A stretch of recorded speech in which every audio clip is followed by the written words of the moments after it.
Fruit's coming, right?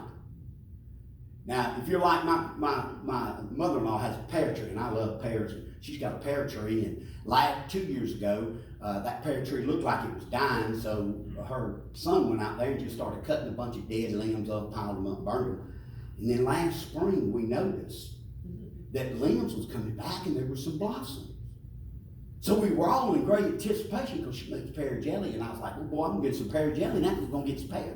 You know, I noticed the other day that thing still has blooms on it, but it don't have one pear on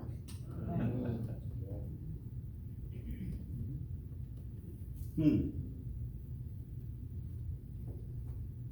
Didn't Jesus say something about a fig tree that doesn't produce figs? It's supposed to. The blooms are there. The evidence that it's a fig tree is there. It's surrounded by other fig trees. The only problem is it never brings forth mature fruit. I think that's what's wrong in the church today. See, we got folks that are coming and they're hearing the Word, and the Word, they're receiving it with joy and gladness, and God begins to just root up in them. Y'all all right? Don't shout me down now. I believe we're getting the Word, we're doing it with joy, we're even allowing it to penetrate into our hearts, but here's the problem. No mature fruit. No mature fruit. Now I'm going to give you a last one. Verse 15 is the good ground. Now before you start celebrating and saying, hoo, that's me. Better pull back on them reins a little bit. We're fixing to find out. Y'all right? I look here, he says.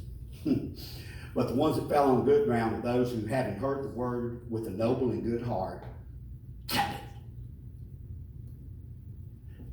That phrase could be translated, became it. Oh, wow. Good. That's how you keep it. You become it.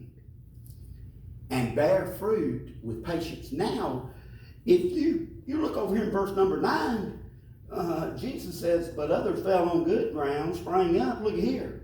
He even tells you how much you're supposed to bring. You bring a crop, how much? 100-fold. Y'all right? And you run around here saying, boy, I got good ground. I mean, son, God puts you to work, son. I mean, he plows it up. He gets rid of the roots. He gets rid of all that weed. He gets rid of all that stuff. I got good ground. Well, there ought to be 100-fold of everything he plants in you. So if he gives you forgiveness, you should share that forgiveness with 100-fold. How we do it?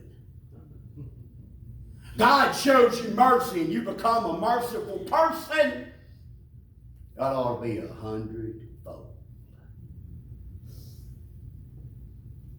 Hey, here's the kicker. You ready? This one's going to get you. Look at your neighbor and say, here comes the ouch moment.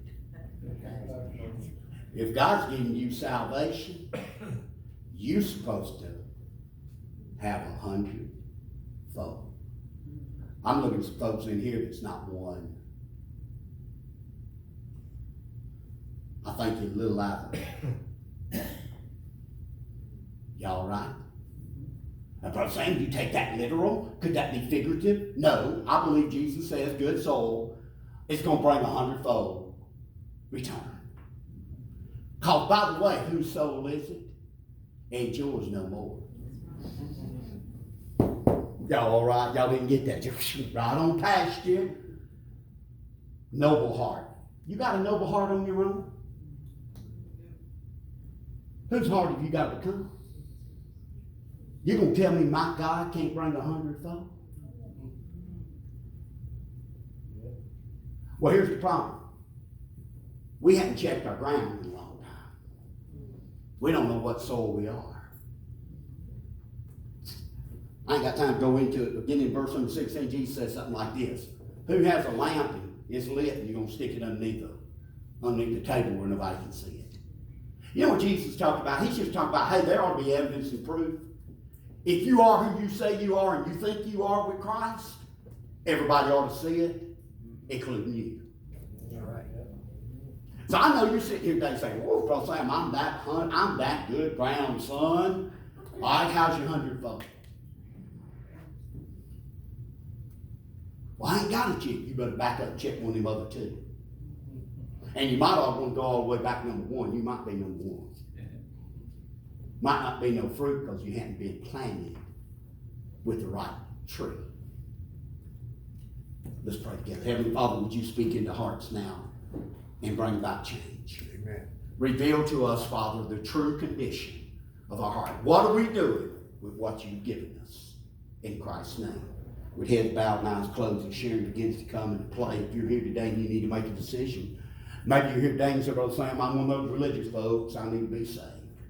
Would you just slip out from your pew and come? Brother Gary and I will share with you, and we'll share with you how to be saved. Maybe you're here and you say, "Brother Sam, I'm one of those other souls." Now, I'll tell you, I'm the rocky. Whoa, that thorny one got me, Brother Sam. Man, the life just snatches it away. This altar will be open to you. You can come, kneel down and pray and say, "Lord, forgive me." Start plowing, God. Plant it deeper. Give me the roots. Help me not to care and be affected by the ways of the world. God's spoken to your heart. You need to make a decision for Him. Here's your time to come. Will you come?